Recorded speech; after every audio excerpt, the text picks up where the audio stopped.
When I learned that 3D printers were now easy to use, I started shopping.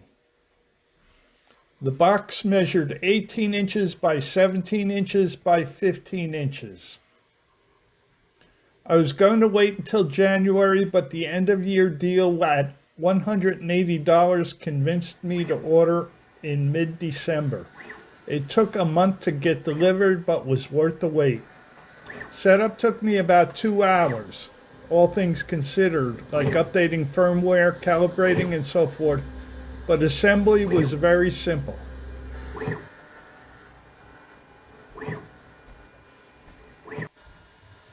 I printed a poop deflector first. It was successful and fit in place well.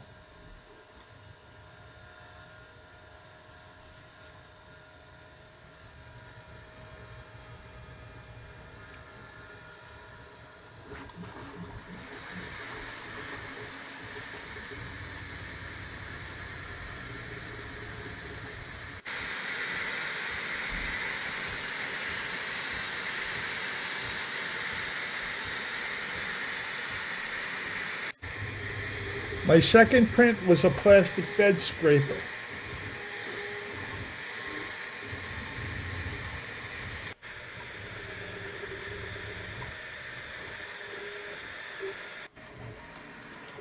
Onto a serious 7-hour print that had no issues whatsoever.